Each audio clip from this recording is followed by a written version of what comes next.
Bueno, vamos a empezar la segunda jornada del Congreso. Vamos a empezar, nosotros empezaron antes que yo, pero bueno, para mí empezamos. Y este taller, les quería contar, todos los años hay un taller que tiene esta temática, que es coorganizado entre la Asociación Argentina de Ciencias del Suelo y APRESID. Y bueno, y este año lo particular es que estamos en el marco del Año Internacional de los Suelos, que lo estableció la FAO al 2015 con esa denominación. Y habrán visto que mucho de lo que estamos viviendo hoy en este Congreso y en estos días está girando en torno a ese nombramiento. Este taller, que tiene que ver con la interpretación de los análisis de suelos, que siempre es un taller que tiene mucha gente, va a estar este año a cargo de Martín Torres Dugan. Martín es ingeniero agrónomo de la Universidad de Buenos Aires, es máster en Ciencias del Suelo también de la misma universidad, es miembro de Tecnoagro, que es una empresa de laboratorios de análisis de suelo, es coordinador de las comisiones científicas de la Asociación Argentina de Ciencias del Suelo y es profesor regular de la Escuela de Graduados Alberto Soriano de la Universidad de Buenos Aires. También es profesor titular en el Instituto Superior de Enseñanza, Estudios y Extensión Agropecuaria de la Sociedad Rural Argentina y es miembro de la Mesa Técnica Consultiva de la Chacra San Luis de esta institución, de APRESID. Respecto a la modalidad del taller, como ya lo habrán visto en otros, vamos a darle a Martín 20 minutos para que él nos presente el tema y nos presente la información, y después vamos a dejar 20 minutos para que podamos hacer todas las preguntas. La idea es que esto sea bien dinámico, que cada uno pueda llevarse hoy varias de las dudas que tienen con Martín y lo que pueda surgir acá en el taller.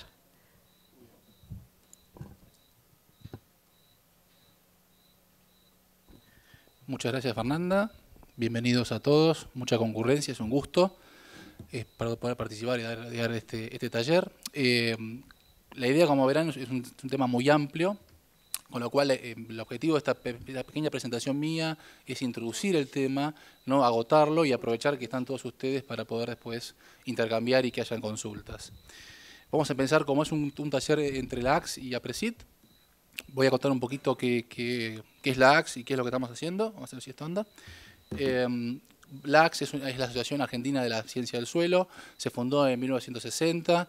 Básicamente lo que se dedica a la ACS es hacer todo lo que tiene que ver con difusión, digamos, el conocimiento vinculado con suelos. Publicamos la revista Ciencia del Suelo, que es la principal revista, digamos, de investigación científica en el área de suelos en el país. Y también la ACS cuenta con una serie de comisiones científicas que hacen distintos eventos y un montón de actividades vinculadas con la ciencia del suelo en distintos campos disciplinarios. Los invitamos a visitar nuestra web y nuestra página Facebook, que tenemos hace poco.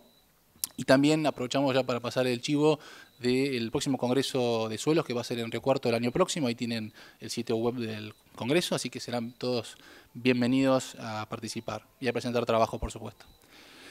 Un poco la hoja de ruta de esta breve introducción es referirme un poco para qué sirven los análisis de suelo.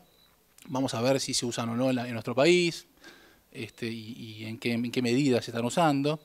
Después voy a hacer un pequeño comentario respecto de qué aspectos deberíamos considerar del suelo como marco de referencia previo a interpretar los análisis de suelo. Después voy a hablar muy brevemente de muestreo de suelos, básicamente para profundizar en un tema muy importante, pero en este taller va a ser poco el espacio que hay para profundizarlo, pero por lo menos algunas palabras de eso. Y finalmente voy a mostrar algunos ejemplos de cómo utilizar modelos de diagnóstico disponibles para nitrógeno y para fósforo en algunos cultivos. Como un ejemplo, hay muchísimos otros y la idea es que justamente en las preguntas aparezcan posiblemente preguntas vinculadas con otros tipos de nutrientes, no solamente con nitrógeno y con fósforo. Bueno, vamos a empezar entonces ya con la parte temática específica de este taller.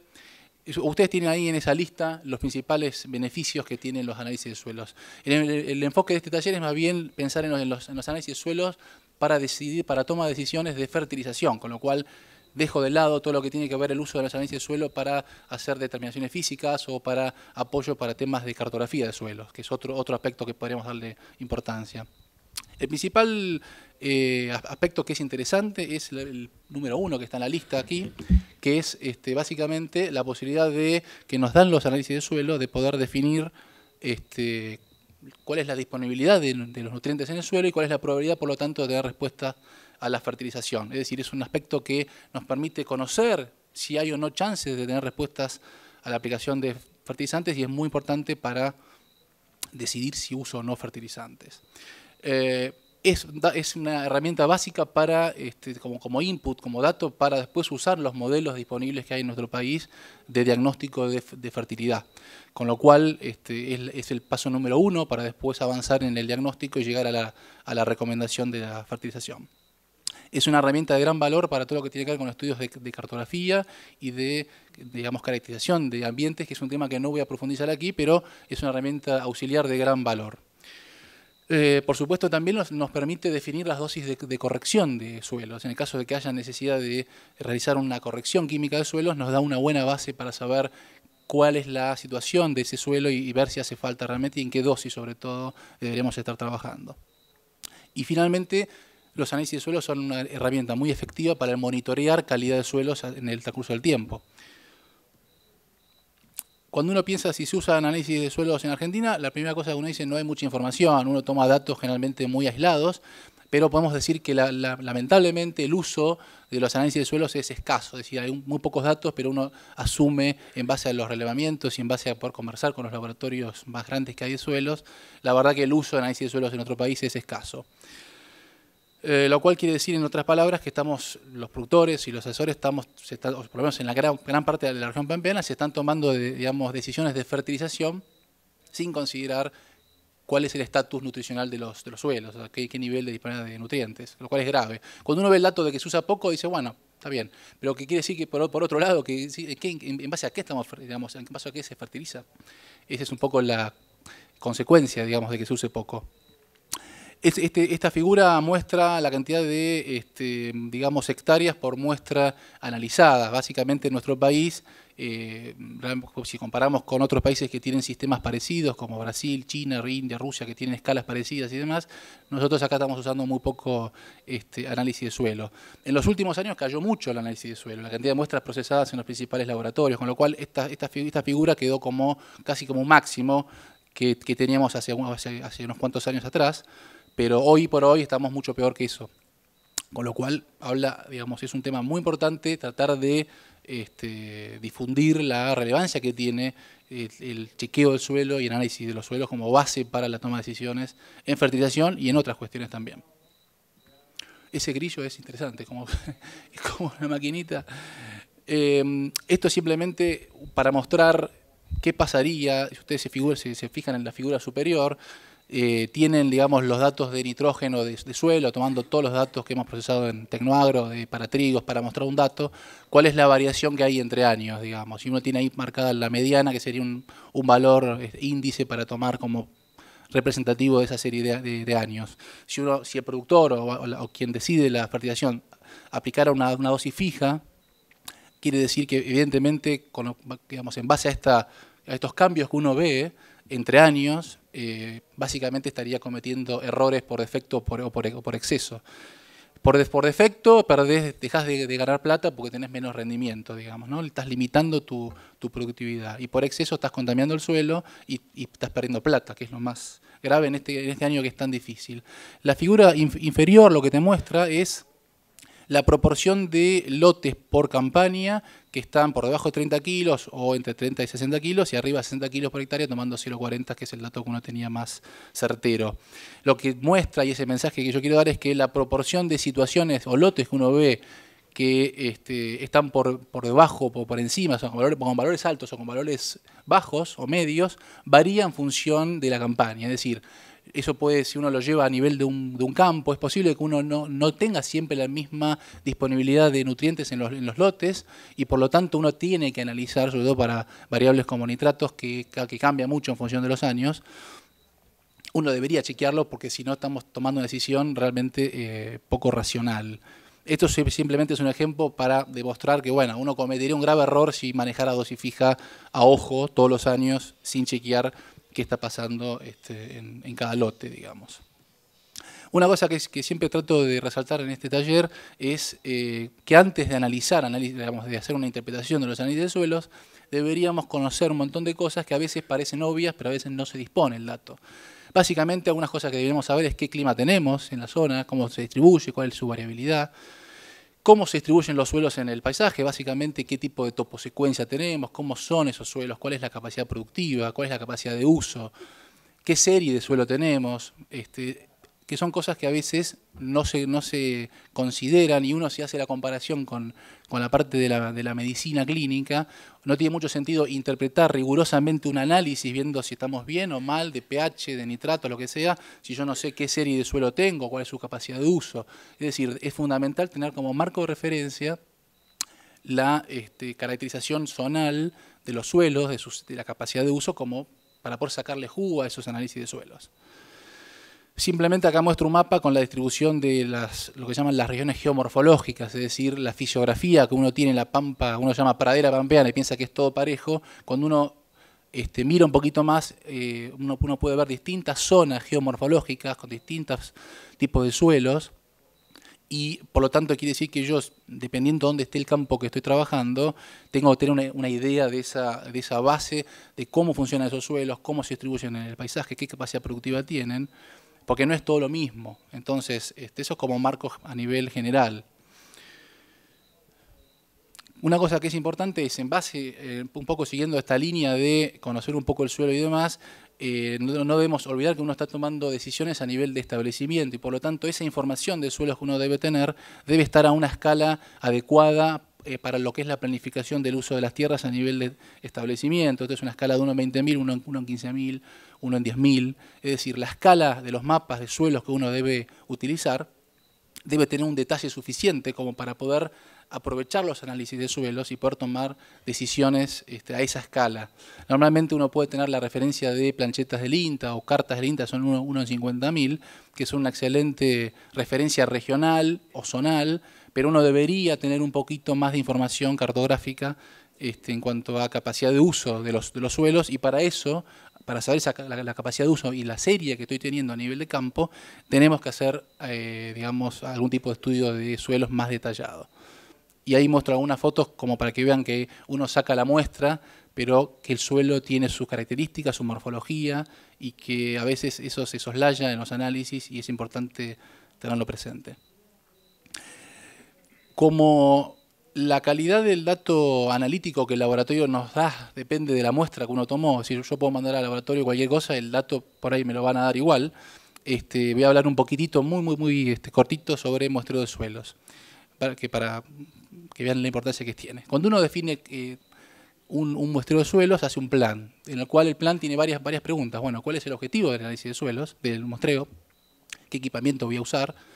¿Cuál es el número de submuestras? Ese es un aspecto muy importante, porque el número de submuestras que uno va a tomar en un muestreo compuesto, por ejemplo, nos determina la exactitud del dato analítico. Si uno toma pocas submuestras en relación a la variabilidad que tiene esa propiedad que estoy midiendo, el dato que va a tener el laboratorio va a ser poco exacto. Es decir, va a ser un dato que puede ser preciso porque el laboratorio trabaja bien, pero no me va a decir nada respecto de lo que realmente pasa en nuestro suelo. Con lo cual, la intensidad de la toma de muestras, la intensidad de muestreo es muy importante para que el dato de laboratorio sea exacto. Después tenemos que conocer, que de todas estas cosas podemos charlarlas en el debate, que en qué momento tomar la muestra y a qué profundidad, y finalmente cómo acondicionarla. Simplemente muestro algunos patrones de muestreos clásicos, normalmente el que usamos en muestreos más de rutina. ¿Se ve el cursor? Sí. ¿Se ve cuando muevo? No se ve. Yo lo movía con total placer y se ve que no se ve. Bueno, el típico muestreo que uno utiliza para para hacer un muestreo con fines de diagnóstico de fertilidad es el muestreo compuesto, que es básicamente recorrer el lote con algún patrón, zigzag, ir tomando distintas muestras y después hacer una muestra compuesta. La clave es decir, bueno, qué área tengo que recorrer que sea representativa de mi situación de manejo y la cantidad de submuestras que uno tiene que tomar, que eso va a depender de qué nutriente estamos hablando, y después en todo caso lo podemos charlar porque si no iba a ser larga esta presentación y es la idea que sea más bien una introducción. Después uno puede hacer un muestreo compuesto por lote o por ambiente dentro del lote, que es un poco la figurita que está aquí, cuando uno hace un muestreo estratificado, se llama, o por ambiente o por posición, normalmente suele ser vinculado con la topografía. Uno toma una muestra de cada uno de esos ambientes. Por ejemplo, yo tomo una muestra acá y otra muestra acá. Es decir, dentro de cada ambiente me manejo como un muestreo compuesto clásico, pero después yo separo, van las muestras por separado. Hay otros muestreos, tipos de muestreos, como el muestreo en puntos de referencia, que uno ya no hace un muestreo en todo el ambiente, sino que decide un sitio donde tomar las muestras y después siempre va a ir al mismo sitio y uno puede pues charlar cuál es la representatividad que tienen esos datos, pero bueno, son sistemas que se usan. ¿Qué más del muestreo? ¿Es muy importante? No, como decía antes, la clave es pensar entonces en la intensidad. Clásicamente, por ejemplo, para fósforo sabemos que tenemos que mejorar la cantidad de submuestras que estamos usando tradicionalmente. Generalmente uno usa 15, 20, 25 submuestras, es la clásica para determinar nitratos o pH, conductividad. Para fósforo deberíamos irnos a valores más altos, ahí depende cuánto, pero si uno tiene que dar un dato como para que se cumpla y no cometer un error grave, 50 submuestras sería el dato de libro, como para que no haya un error más allá del 10%, porque vemos que la variabilidad en el fósforo es muy grande. Después en la práctica se hace lo que se puede, esto como lo del colesterol. Mira, vos tenés que tener menos de 200 de colesterol, pero después obviamente dices, bueno, bárbaro, me encanta el dato, pero yo después como asados y hago un montón de cosas y el colesterol... Bueno, acá por eso, uno dice, bueno, pues el dato teórico ideal, 50 son muestras, es lo que uno por ahí ve que usando esa intensidad para fósforo logro una exactitud aceptable. Simplemente ahora ya yendo a temas de interpretación, para nutrientes poco móviles como fósforo, puede ser para potasio también, es muy robusto el dato del análisis de suelo en el sentido de darnos una buena idea de cuál es la chance de tener respuestas a la fertilización. Ustedes ahí se fijan, en esa figura vemos la relación entre el rendimiento de un cultivo y el nivel de fósforo del suelo. En nuestro país se usa el fósforo Bray 1 como principal extractante, digamos, para evaluar fósforo en el suelo, fósforo asimilable. Y lo que vemos es que evidentemente cuando estamos en el óptimo, básicamente puede o no haber respuesta, pero sería el nivel medio que uno debería por ahí pensar donde se maximiza el rendimiento, y después tenemos zonas muy bajas y bajas donde evidentemente es donde nos manejamos en general en nuestro país, que es donde uno tiene más chances de tener respuestas a la fertilización. Estas curvas se llaman curvas de correlación, donde uno puede vincular el rendimiento o el crecimiento cultivo con el nivel de fósforo, en este caso fósforo, digamos, extractable en el suelo. Básicamente, si uno está por encima del óptimo, tiene baja probabilidad de tener respuestas a la aplicación de fósforo, y niveles bajos tenés alta respuesta. Esto no dice nada respecto de qué dosis yo debo colocar. Para eso hay muchos trabajos locales hechos, donde simplemente es un ejemplo de, digamos, qué dosis uno puede manejar. En función de la dosis, vemos, por ejemplo, dos curvas. Esto es para soja. La curva superior es para niveles de fósforo Bray bajos en el suelo, de 0 a 8 partes, y la curva de más abajo, la más planchadita, es para niveles medios, de 8 a 12 partes de fósforo Bray para soja. Evidentemente, en el caso de soja estamos viendo cada vez más cómo las curvas de respuestas al agregado de fósforo se separan en función de la disponibilidad de fósforo Bray en el suelo. Obviamente vemos como dos poblaciones. Suelos con muy bajo nivel de fósforo Bray tienden a tener respuestas más altas, hay efectos de dosis muy marcados, y niveles, cuando voy a niveles de fósforo más bien medios, por ahí veo una respuesta promedio más baja y no se separan tanto las distintas dosis de fósforo. Estas son curvas de calibración. Acá yo puedo definir en función de una relación de precios entre el grano y el fertilizante, puedo definir cuál sería mi respuesta de indiferencia para, por ejemplo, pagar el fertilizante, y en función de eso definir un poco más qué dosis de fósforo tendría que colocar. El mensaje de esto no es, digamos, hablar de este modelo, sino simplemente es transmitir que hay muchos modelos disponibles, hay mucha información, y en el caso de fósforo casi es la variable con mayor robustez que hay disponible para saber dónde estamos parados, y es un nutriente que es limitante en toda la región pampeana. Con lo cual, saquémosle jugo a estos datos. Y finalmente, como decía, en base a estas curvas uno puede terminar dando una recomendación. La recomendación, si bien uno puede tomar los modelos como referencia, siempre tiene que ser integrada a otras fuentes de información del propio campo, como puede ser qué tipo de régimen de tenencia de la tierra estoy trabajando, cuál es la filosofía o qué criterio de manejo de la fertilización fosfatada. No es lo mismo hacer un manejo por suficiencia que hacer un manejo por enriquecimiento. Aspectos logísticos, es decir, qué maquinaria, cuántas ganas tengo yo de complicarme con la logística o no. Entonces, todas esas cuestiones son como la adaptación de los modelos a los propios sistemas de producción, que no es menor y es una etapa que es importantísima y es donde quizás el rol del agrónomo y del productor es donde más papel, juega un papel más importante, porque es quien conoce bien el sistema productivo y demás. Así que ese último aspecto no es menor.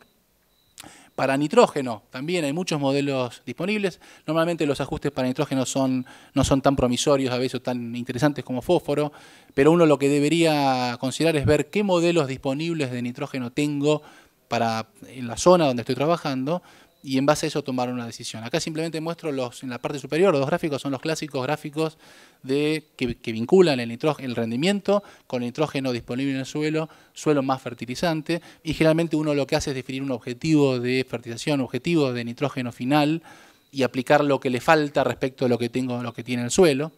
Los dos gráficos, el de la izquierda superior, básicamente trabaja con el dato de análisis de suelos a la siembra, y el de la derecha muestra datos que tienen que ver con nitrógeno en el suelo, en 6 hojas de maíz, pero bueno, es simplemente para mostrar, el de la izquierda más bien es representativo de la región pampeana, norte, y tiene muchísimos años y muchísimos datos, y el de la derecha, que es un trabajo de Villegas, tiene menos campañas y es para más bien el oeste pampeano, digamos, oeste de la provincia de Buenos Aires.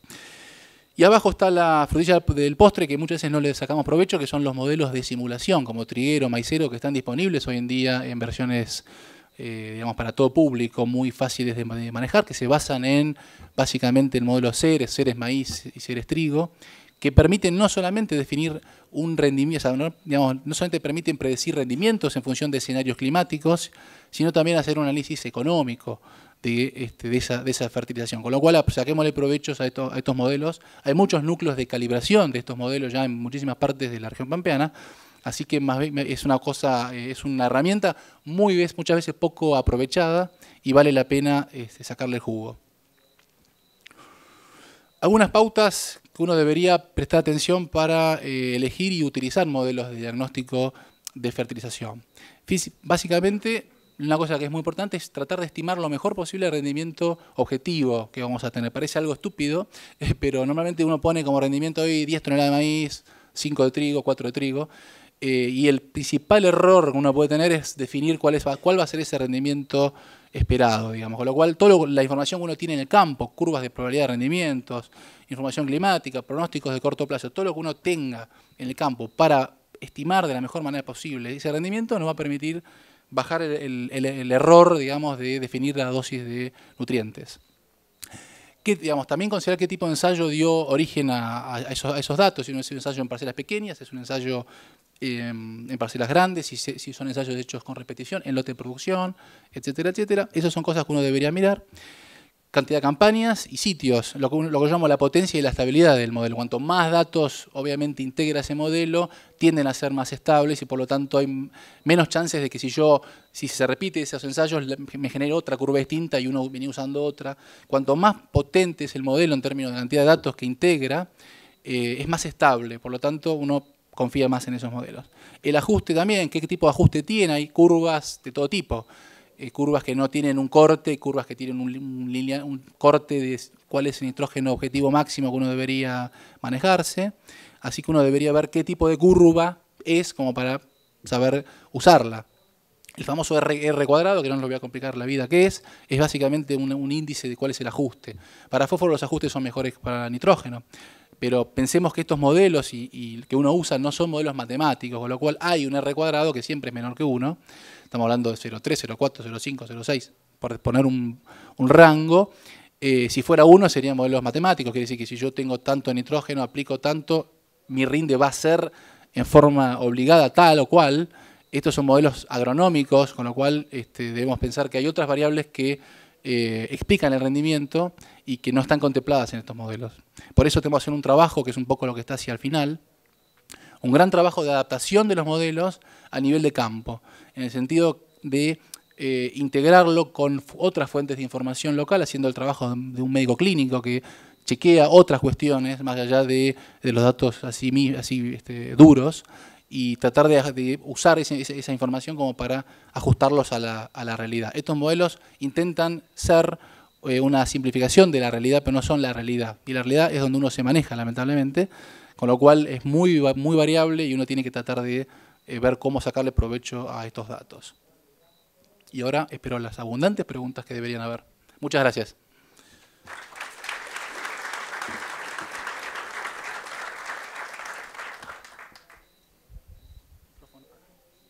Bueno. Hola. Algunas preguntas para...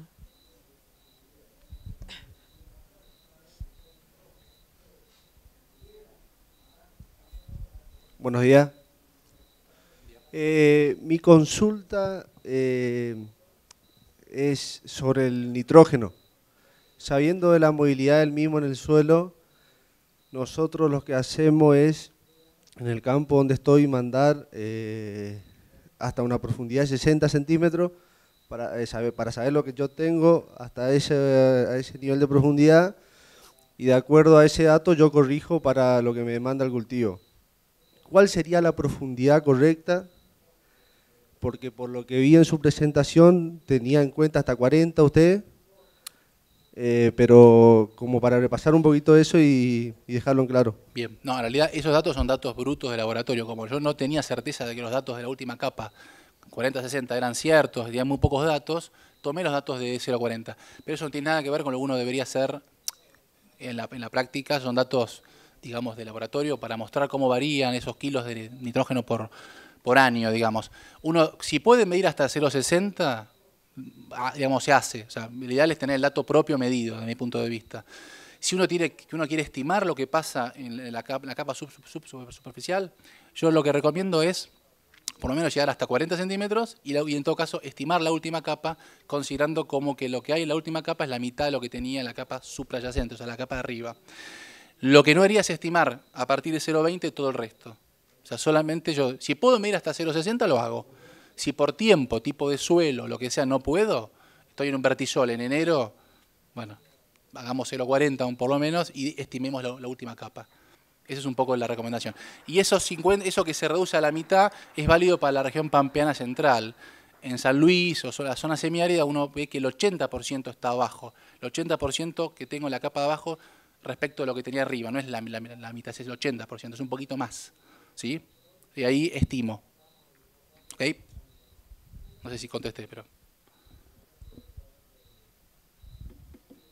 Buenos días. Acá. Mi pregunta es, vos decías que sacando 50 muestras de suelo para análisis de fósforo evitaba todo tipo de variabilidad.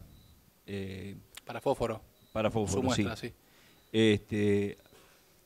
Yo he escuchado que algunos decían de sacar 20 centímetros al lado de la línea de siembra, porque evidentemente en la línea de siembra, si pinchás en la línea de siembra, vas a tener mucha más concentración que en el costado. Correcto. Bueno, yo soy de la idea que hay una especie de teorema central del límite que llaman estadística. Cuando uno aumenta mucho el N de algo muestreal, de la toma de muestras, diluís mucho los errores. Trabajando con un muestreo compuesto, tomando 50 pinchazos, submuestras en un lote, el error es muy bajo, manejás un 10% de error. Hay sistemas de tomar en el entresurco, de surco. Es medio, para mí es complicado porque yo no tomo mucho muestra de suelo y la verdad que lo que es surco y el entresurco es un momento donde no sabes dónde está parado. Yo veo todos los surcos así. ¿Qué es el surco? ¿Qué es el entresurco? Es muy difícil. Uno puede decir, bueno, este año justo voy y sembraron, o están por sembrar, más o menos te imaginás, pero está todo mezclado, con lo cual mi recomendación es hacer un muestreo compuesto bien hecho, recorriendo la zona que yo considero como representativa. Básicamente es la unidad de manejo, puede ser una parte del lote, o sea, un ambiente dentro del lote, o puede ser todo un lote. Y cuando uno maneja ese nivel de intensidad para fósforo, tomando esa cantidad de submuestras en el ambiente completo, bajás el error. El sistema que usted dice puede ser útil cuando uno sabe perfectamente cuál es la línea y no está muy chequeado a nivel local eso. Hay trabajos de Brasil y yo la verdad soy más de recomendar, pero obviamente es discutible, un muestreo compuesto bien hecho, tomando una cantidad de submuestras adecuada para un error aceptable y recorriendo bien, tomando las submuestras dentro del área representativa, no tomándolas en zonas donde yo no voy a sembrar, por ejemplo, de los bajos o ese tipo de zonas, no, tomás en la zona donde pienso yo sembrar. No, básicamente yo te preguntaba para el tema de que cuando haces muestreo para soja de primera sobre maíz, vos Vos lo ves. Vos lo ves. Sí, si usted manda un mail, yo le puedo mandar datos que hay, pero no son de acá. Son de Brasil, de Estados Unidos. Yo no los uso, la verdad. Pero es discutible. Por ahí otros colegas, hay gente de Balcarce, por ahí puede aportar algún comentario, pero es un poco mi recomendación. No, Lalo, no. Si Lalo Echeverri dice que no, que es, listo, es no. Yo dudé porque dije, por si lo usaban ellos, viste, quería quedar bien con él.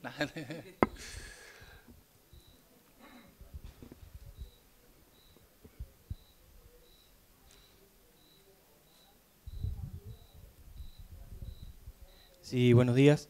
Quería consultarte dos cosas. Una, esas 50 muestras, hablabas de Justo, por 50. hectárea o por...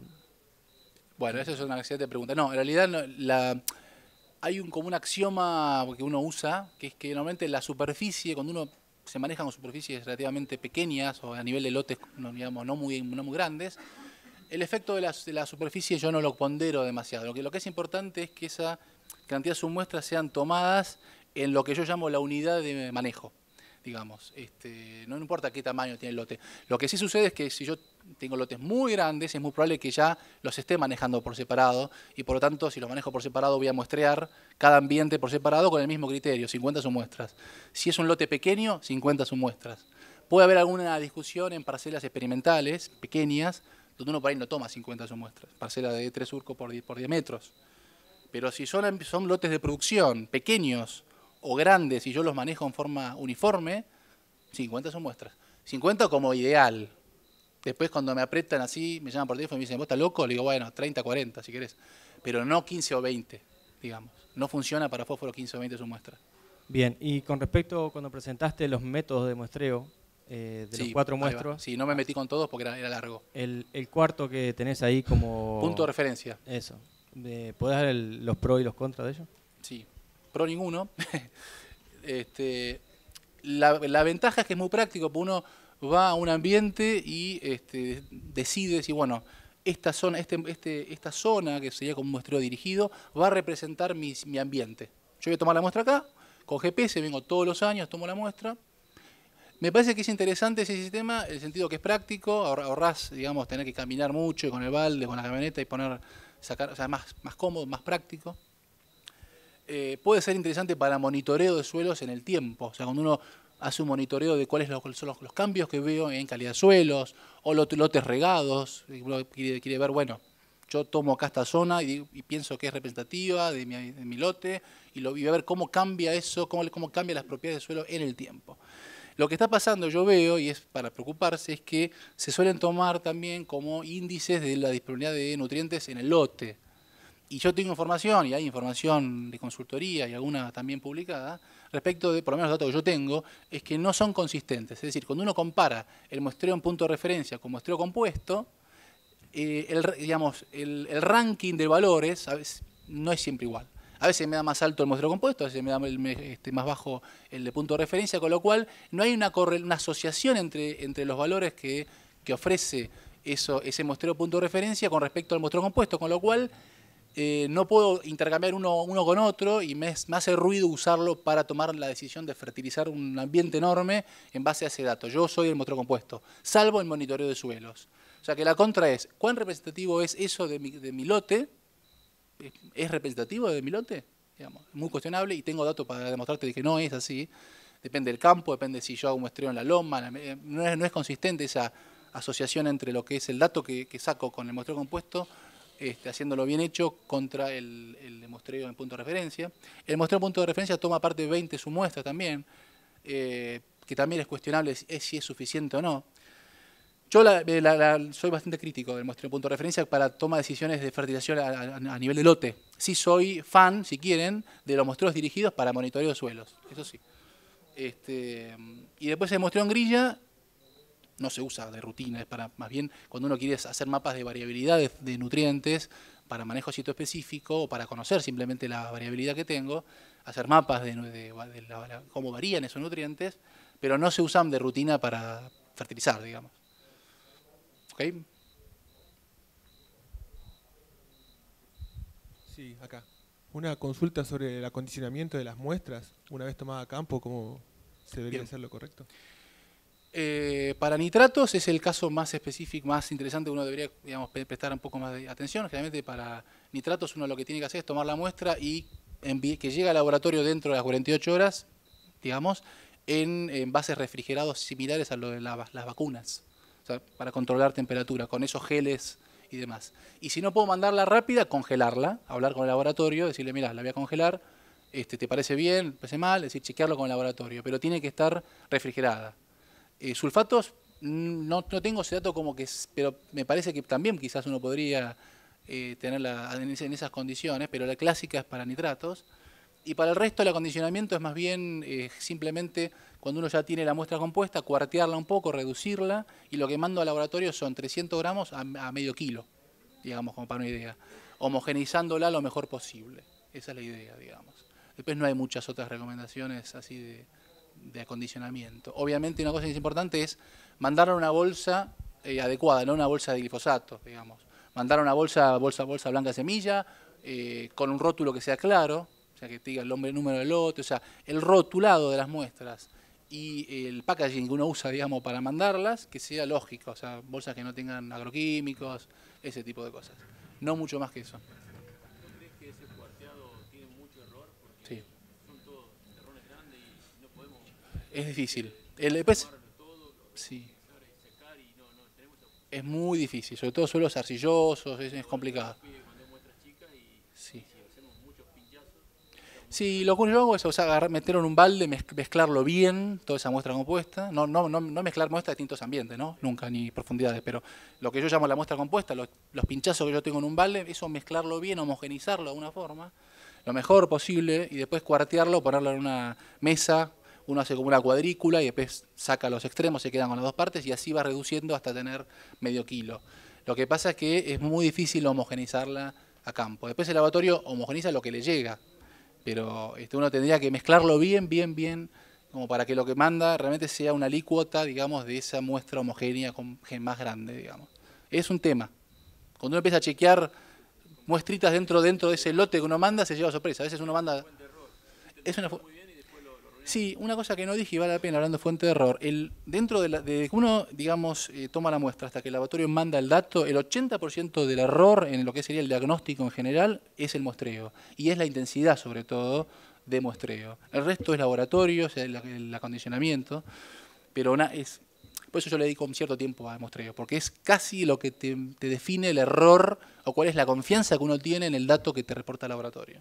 Por supuesto, cuestiones que tienen con el laboratorio es importante. 20% del error total. ¿Qué método usa? Si es un laboratorio que trabaja con intercontroles, un montón de cosas, pero digamos, el error grueso de lo que es el diagnóstico de fertilidad viene con el muestreo, 80%, el dato del libro, digamos. Hemos visto en otros talleres muestreo dos opciones de muestreo de suelo, que es promedio o si no muestreo de suelo por ambiente. Cuando se trata de muestreo de suelo por ambiente, ¿en qué casos usted aconseja referido a la desuniformidad o heterogeneidad del lote? Claro, acá hay una cosa importante. Cuando uno habla de muestreo compuesto, ya sea muestreo compuesto en un lote total o en un ambiente dentro del lote, es un muestreo cuyo objetivo es tener un dato promedio, es decir, lo que uno va a mandar al laboratorio va a ser como la sumatoria de como el promedio de las alícuotas, digamos, de las submuestras, y el dato es un dato promedio. O sea, ahí yo no conozco la variabilidad de ese nutriente en el suelo. Yo asumo a priori, antes de mostrar la variabilidad, y en base a eso defino la intensidad de submuestras que tengo que usar. Por eso hablaba de fósforo 50, porque estamos viendo que es tan variable que después yo tengo serruchos inexplicables de fósforo en el suelo. Nunca puedo subir el fósforo 10 partes de un año para el otro. Eso es error, digamos. Con lo cual, todos estos muestreos que hablamos, ya sea por ambientes o muestreos en lotes completos, son muestreos compuestos. Yo no voy a conocer la variabilidad. Si yo quiero conocer la variabilidad para hacer una prescripción de fertilización sitoespecífica, tengo que hacer un mapa de variabilidad. Y para eso tengo que hacer un muestreo en grilla. Y son más caros, son más complicados, tienen sus limitantes, no es fácil de manejarlos. Y no se hace de rutina. Digamos, por ahí hay algunas zonas donde tiene mucha variabilidad en suelo y la condición de fertilidad, por ahí puede ser interesante eso. Pero generalmente cuando hablamos muestreo por ambientes es, bueno, ¿cuál es mi ambiente? El ambiente A, la loma, yo ahí hago un muestreo compuesto, como si estuviera en un lote total. Recorro en zigzag o con distintos patrones, tomo las submuestras, las junto, y eso es lo que yo después homogenizo, cuarteo y mando al laboratorio. Pero el dato es un dato promedio. Lo importante es que el dato que me da el laboratorio, ¿cuán cerca va a estar del verdadero valor? ¿Cuál es el verdadero valor de fósforo del lote? Y bueno, es el valor que yo obtendría si hiciera un muestreo hiperintensivo, sacando 100 submuestras, por ejemplo. Ese es el verdadero valor. Y yo lo que hago es hacer un muestreo, pues si no, yo no puedo hacer todo, sacar 100 submuestras, por tiempo, por costo, lo que sea. Entonces, la muestra, en cuanto a cantidad de submuestra, tiene que ser lo suficientemente intensiva para que esa diferencia entre el verdadero valor desconocido, promedio, y el valor que me va a dar el laboratorio no estén tan lejos. Para que esa distancia entre ambos valores no sea más allá del 10%, debería trabajar con 50 submuestras según datos publicados. Pero uno puede decir un rango, 30, 40, más o menos, 50. 50 es como el dato más exigente, ¿sí? Sí, quería saber sobre los criterios para enriquecimiento en fósforo y con qué frecuencia debería yo muestrear si mi objetivo es justamente seguir la evolución o cómo Linda pregunta. mejoro. Estaba en la lista de preguntas que por ahí me imaginaba. Es una excelente pregunta. El monitoreo, digamos, cuando uno plantea una estrategia de enriquecer niveles de fósforo Bray para, digamos, subir a un determinado objetivo de fósforo en el transcurso del tiempo, lo primero que uno tiene que hacer es plantearse dos cosas. Bueno, ¿cuál es el objetivo de fósforo Bray que quiero llegar? Uno puede decir 20 ppm para cultivos de grano sería un objetivo de fósforo Bray lógico. Y después lo que uno tiene que decir, bueno, ¿en cuánto tiempo quiero llegar? Y eso tiene que ver con la parte más económica, cuál es el desembolso que quiero hacer y en qué plazo quiero amortizar esa inversión que implica fertilizar más allá de la reposición para poder llegar digamos, a incrementar esos niveles de fósforo Bray. Y después la otra gran pregunta es cuántos kilos de fósforo tengo que aplicar como fertilizante para levantar una parte por millón. De eso hay mucha información local, hay hasta curvas donde te pueden predecir cuál es ese valor de cuántos kilos tengo que colocar para levantar una parte por millón en función de textura, en función de las zonas. Hay como dato promedio, si querés, para esta zona, digamos, núcleo norte de Buenos Aires, centro de Santa Fe, uno puede tomar un valor de, como para darte una idea, 5 kilos de fósforo por cada ppm para una serie, por ejemplo, serie Venado Tuerto. Yo hice ese ejercicio para un establecimiento, tomé 5 kilos. En el oeste de Buenos Aires uno toma valores más bajos, 3 kilos, por ejemplo. Por supuesto, uno puede darte ese valor exacto en función de la textura del suelo. Yo conozco el porcentaje de arcilla que tiene ese suelo y la serie y la zona, puedo aproximarte mucho más certeramente ese valor. Pero estamos hablando de esos valores, 5, 3, depende de la zona. Más bajos cuanto más arenoso es el suelo. Y en función de ese dato, es simplemente una cuenta. Si bueno, listo, en función de mi rotación, yo tengo que, en el plazo que yo decido, digamos, amortizar esa inversión, tengo que hacer una estimación de la extracción que voy a tener y agregar ese plus. Porque esto de cuántos kilos por cada parte es por encima de la extracción, obviamente. Si yo coloco reposición, el nivel de fósforo Bray no debería cambiar en el tiempo. Debería estar similar. Con lo cual yo tengo que generar balances positivos para aumentar ese nivel de fósforo extractable y lograr ir subiendo. Y después otra cuestión que uno tiene que hacer es monitorear, hacer un muestreo de suelos cada 2 o 3 años para chequear que vaya subiendo, porque esas extracciones que uno maneja, esos cálculos a priori, son promedios. Con lo cual a veces te puede llegar a una sorpresa respecto de, en general sobreestiman un poquito, son más altos de la realidad los valores de extracción. Con lo cual a veces puedes subir más rápido de lo que te esperás. Lo importante es que para vos detectar que subiste o no subiste, tenés que hacer un muestreo bien hecho, 50 son muestras, si no. Yo cuando me preguntan, acá tengo un serrucho, que no sé qué pasó, yo le digo, mira, si el muestreo lo hiciste con 15, 20 muestras, yo no pierdo tiempo en ver los datos. Si vos hiciste el muestreo bien hecho, porque estoy harto, hace 10 años de una empresa que todos los años te trae, mire, ¿para qué sirve tomar la muestra si me subió 10, baja, sube? Yo no hago más análisis de suelo. Bueno, ¿quién hizo la muestra? Ahí mi mujer la hizo el domingo con los nietos. Y bueno, digamos, a lo que voy es, si vos querés chequear cómo vas cambiando tu estatus de fósforo del suelo, tenés que hacer un muestreo bien hecho cada 2 o 3 años, bien hecho en cuanto a cantidad de sus muestras, y ahí vas a ir viendo cómo va subiendo tu nivel. ¿Sí? Martín, sí, si me permitís hacer sí, un comentario. Un gusto. Coincido totalmente con vos con el tema de que los mayores errores se cometen con el tema de muestreo, acondicionamiento y envío al laboratorio. Sin ninguna duda, ahí está el mayor de los problemas. Y profundizando a una de las cosas que comentaste recién respecto a la temperatura para el almacenamiento y el envío de la muestra, ratifico lo que vos mencionabas de que es bueno bajar la temperatura, pero haría la salvedad de tener mucho cuidado de que no frisen las muestras. Cuando uno frisa la muestra de suelo, se produce lisis de los microorganismos, se vuelca el líquido celular a la misma, cambian los contenidos de amonio, cambian los contenidos de nitrato cuando uno después descongela la muestra y la analiza en el laboratorio, y también incrementa mucho los niveles de fósforo Bray. Entonces, muy bueno el dato ese tipo de cosas por ahí tener en cuenta. No frizar la muestra, bajar no la temperatura sí. Y si no puedes mandarla dentro de las 48 horas, ¿qué haces? La pones en la heladera y la dejas a 5 grados en la heladera. A 5 grados. A 5 grados en la heladera vos prácticamente parás toda la actividad microbiana. Muy bien.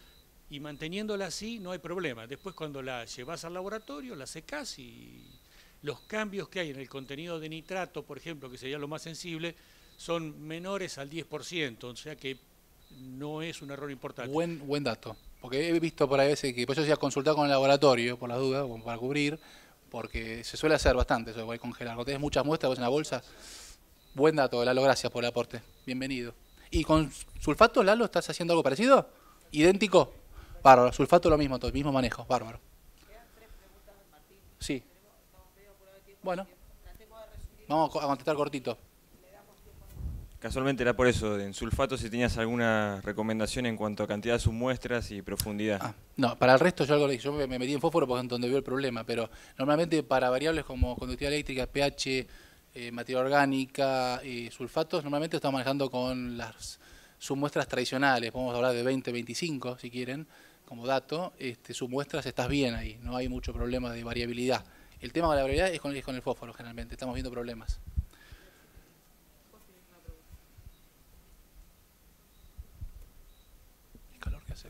¿Qué tal, Martín? ¿Cómo andás? No, la primera es un comentario acotando lo que decías. Junto con las arcillas, para evaluar cuánto P-Bray por kilo... o sea, para evaluar vos porque participaste en ese trabajito. Bueno, no me pongas más nerviosa. No, bueno, además de las arcillas, es el fósforo inicial lo que tenés que tener en cuenta junto con la zona. El fósforo inicial realmente tiene un peso muy importante, tanto como el de las arcillas. Ese era un comentario con respecto a eso para dejar. Gracias. Y después la otra consulta es, ay, se me mató el celular. Tengo una duda. He escuchado, mejor dicho, de que hay gente que dice que hay que muestrear una vez por año, 2 veces por año, 3 veces por año, hasta 4 o 5 veces, hasta 4 o 5, o sea, cada 4 o 5 años de muestreo de fósforo para usarlo después en modelos de fertilización. ¿Vos qué opinión tenés? ¿Para usarlo porque como para tener un dato promedio, decís? Sí, en realidad, o sea, no, lo que pasa que te puedo dar nombre y apellido. Quien dijo 4/5 años. Lo que está pasando es así, lo que yo veo. Como, digamos, la gente que muestrea, que es poca, digamos, que hace análisis es poca, que muestrea bien es poca, estaba viendo que empezó a hacerle ruido el fósforo que cambiaba año a año, pasaba de 10 partes, bajaba, empezaron a decir, bueno, ¿qué hacemos con estos datos para usarlo? Bueno, sacar la mediana de la serie de años, usar el promedio, y los asesores empezamos a buscar estrategias para decir, bueno, ya que si tomaste mal la muestra de suelos, buscar la estrategia estadística para ver cómo sacar un dato que me permita dar una idea. Yo eso ya no lo hago más, porque estamos partiendo de datos con una exactitud muy baja, muestreos subintensivos, digamos, o con una dosis subóptima o una cantidad subóptima de su muestra, con lo cual esas son como estrategias para decir, bueno, no tengo otra porque ya tengo datos que yo ya sé que fueron obtenidos con muestras tomadas con pocas submuestras, o sea, son valores con poca exactitud. Entonces, bueno, hubo muchos asesores, inclusive de INTA, que decían, bueno, saca la mediana de los últimos años, como para que los extremos no te incidan, ese tipo de cosas. La realidad es que eso no resuelve el problema, que es un problema de muestreo y de intensidad de muestreo. La clave para no tener más problemas es en algún momento decir, bueno, de acá para adelante empiezo a hacer un muestreo intensivo en el sentido, por lo menos, como para no tener un error a más allá del 10-15% respecto del valor real que podría tener, digamos. Y por eso yo decía ir hacia 50 submuestras como una forma de sacarse de encima cualquier problema que pueda haber con la toma de muestra y empezar a ver los cambios que están asociados al manejo. La realidad es que el fósforo extractable, si uno ve trabajos publicados, no deberían variar. Si uno no cambia la fertilización, es una propiedad que no varía considerablemente entre primavera, digamos, o en el tiempo, para no complicarnos la vida con estaciones. Con lo cual, si uno ve variaciones muy fuertes en el fósforo Bray, es por error de muestreo. ¿Y la Solamente, y para terminar, ya te termino. Solamente yo te digo, yo hago asesoramientos en campo que estamos haciendo estas cosas, muestrar con mucha intensidad, hacer estrategias de fertilización a subir niveles de fósforo a 5 o 6 años, y los datos son de libro, como sube el fósforo Bray. Tenés 8, 8,5, 9,3, 10,2, no tenés más serrucho. Pero ¿quién va? El mismo muestreador, que cuando le decís 50 su muestra, te mira como diciendo, estás loco. Vos sacame 50 su muestra. Y mandame el GPS de cada pinchazo porque quiero tenerlo. Es para controlarlo eso, más que nada. Porque si no te hace 20, porque un lote te hace 50, después te hace 20, porque ya se hartó de sacar. A lo que voy, cuando vos mejorás tu muestreo, lográs empezar a tener datos más exactos y empezás a tener menos ruido en esa información. ¿Y podés ampliar la frecuencia de muestreo?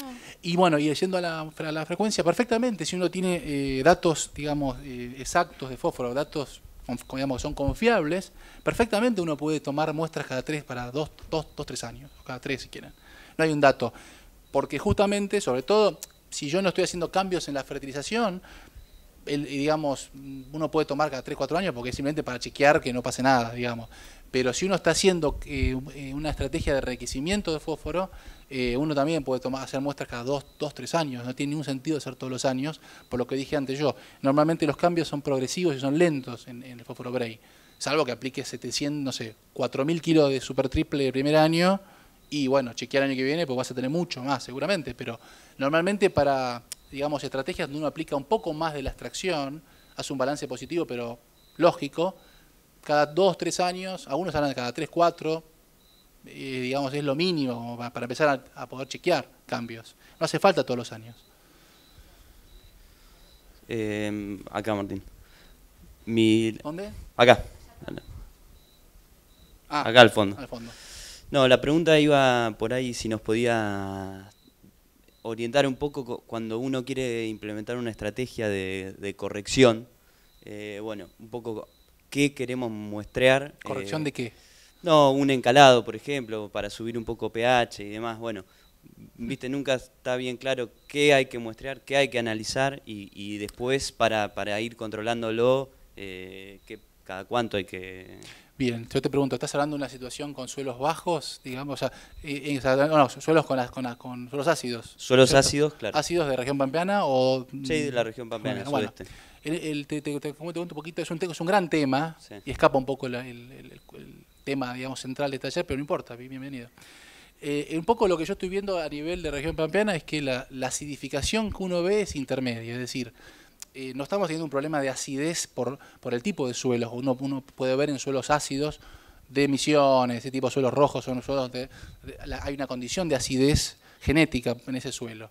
Nuestra acidificación que estamos viendo en algunas partes de la región pampeana, sur de Córdoba, suelos con alfalfas de alta productividad que se cosechan para corte, todo ese tipo de situaciones, son situaciones de acidificación en áreas templadas, en siembra directa, con lo cual lo poca información que hay científica publicada respecto de cómo manejar estas situaciones, básicamente trabajos de Mabel Vázquez, lo que se sabe es que normalmente para evaluar corrección, digamos, usando carbonatos, se chequea a nivel de pH, por ejemplo, o sea, lo básico que es pH, saturación de bases, y en función de eso uno puede diagnosticar si hay un problema de acidez grave o no. Otra cosa que uno podría checar es el aluminio intercambiable que hay. Eso también puede dar una idea. Pero el pH ya te da una idea, otro pH debajo de 5.2, 5.1, y preocupate, por ahí puede haber. Pero uno chequea varias cosas juntas, pH, saturación de bases, ese tipo de cuestiones. Ahora, la corrección no es la típica corrección de un suelo ácido donde uno dice, bueno, se remueve el suelo y aplico 8 toneladas de carbonatos. Lo que se sabe hasta ahora es que digamos, uno usa en siembra directa altas dosis de carbonatos, esos carbonatos pueden recristalizar en el suelo y pueden aumentar mucho la resistencia mecánica al suelo. Con lo cual, el abordaje actual es dosis más bien bajas de carbonatos, 1 tonelada, 1,5 toneladas, que se van a aplicar con cierta frecuencia, y lo que es interesante es probar mezclas de yeso con carbonato, o sea, un 20%, digamos, en proporción de yeso con respecto a carbonatos es una estrategia interesante porque el yeso lo que hace es mucho más soluble que los carbonatos y lo que te hace es una mejor incorporación subsuperficial de calcio, el yeso es sulfato de calcio, con lo cual lo que haces es una combinación de meterle calcio en superficie con el carbonato, que se disuelve poquito porque es insoluble en agua, y el yeso le mete un poquito de azufre, obviamente, porque también en ese caso vos lo que te importa es el calcio, te mete un poquito, te coloca un poquito de calcio subsuperficial y entonces te mejora la condición de calcio a nivel subsuperficial. Pero el enfoque del manejo de corrección de suelos en esta zona tiene nada que ver con la corrección que uno busca de libro, de tabla, que pones 8 toneladas de carbonato. Es bastante distinto. Bueno, para cerrar y puedan ir a almorzar, les quería contar que el ingeniero Casas, Roberto Casas, nos mandó un párrafo para que les contáramos que están editando un nuevo libro que se llama El deterioro de los suelos y el ambiente en la Argentina. Este libro toma como puntapié inicial un libro que fue editado en el año 88 y después reeditado en el 96, que hablaba del deterioro del ambiente en la Argentina. Y esta nueva publicación lo que hace es analizar y abordar el deterioro de los suelos como adicional. Pondrá énfasis en el recurso suelo, entendiendo que los cambios operados en el uso de la tierra y la aplicación y la ampliación de la frontera agropecuaria y el contexto socioeconómico y la variabilidad climática han generado cambios en la integridad y la funcionalidad. Este libro va a ser un libro de 2 tomos. En el primer tomo se va a hablar de la caracterización ambiental, la agricultura y el ambiente, el agua en la producción agraria, los bosques nativos y pastizales naturales, la actividad antrópica y la fauna y la legislación que hay en suelo y ambiente. Y el segundo tomo va a tomar nada menos que toda la parte de erosión y degradación de suelos. Y va a haber 23 capítulos porque va a estar